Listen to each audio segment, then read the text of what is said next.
Hello friends, income tax के cases की series में आज जो केस हम लोग डिस्कस करेंगे उस केस का नाम है Morris Patrick D Rebelo versus income tax officer.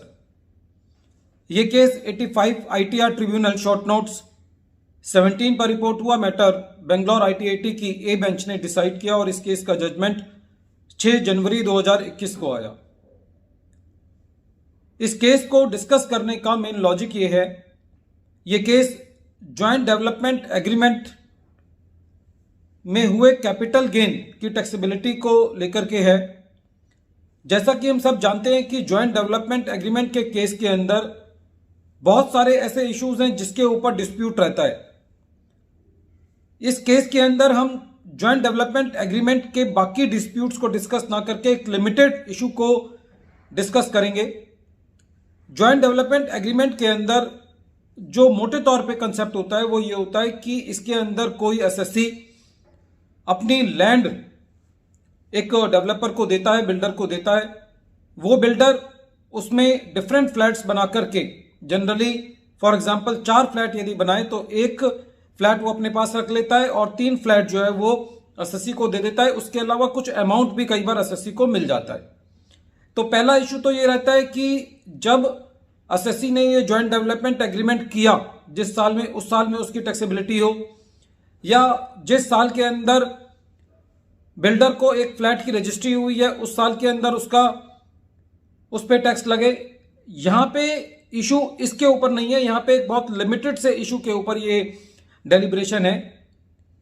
जब एसएससी ने अपना एक फ्लैट उसको दिया बिल्डर को, तो उसके उतना पोर्शन जो है वो ट्रांसफर है। और एसएससी को जो कैपिटल गेन होता है, क्या वो कैपिटल गेन एसएससी सेक्शन 54 के अंदर एग्जम्पशन उसकी ले सकता है? सेक्शन 54 ये कहता है कि यदि एसएससी ने कोई अपनी रेजिडेंशियल यूनिट बेची है और दूसरी रेजिडेंशियल यूनिट के अंदर पैसा लगाया है तो तब उसके अंदर एसएससी का कैपिटल गेन एग्जेम्प्ट हो जाता है। यहां पे जो इशू ये था कि जो असेसिंग ऑफिसर साहब थे वो ये कह रहे थे कि एसएससी को खाली सेक्शन 54 का एग्जम्पशन उस पार्ट के लिए मिलेगा जितना एसएससी अपने रेजिडेंशियल पर्पसेस के लिए यूज कर रहा है, ना कि उसको सारे फ्लैट्स के लिए मिलेगा जो एसएससी को ज्वाइंट डेवलपमेंट एग्रीमेंट की वजह से बनके तैयार मिले हैं। इस केस के अंदर एसएससी ने असेसमेंट ईयर 12-13 के अंदर कैपिटल गेन दिखा दिया था, उसके ऊपर टैक्स भी दे दिया था, लेकिन बाद में सेक्शन 148 का नोटिस इशू करके एसएससी का पुराने साल में, जिस साल में एसएससी ने ज्वाइंट डेवलपमेंट एग्रीमेंट किया था, उसके अंदर असेसिंग ऑफिसर ने टैक्स लगाया और सेक्शन 54 की एग्जम्पशन खाली उतने पोर्शन के लिए दी जितना पोर्शन एसएससी अपने रेजिडेंस पर्पस के लिए यूज कर रहा था। जबकि एसएससी का यह कहना था कि मुझे एग्जम्पशन उन सारे पोर्शंस के लिए मिलनी चाहिए जितने पोर्शन मुझे तैयार होकर के मिले हैं।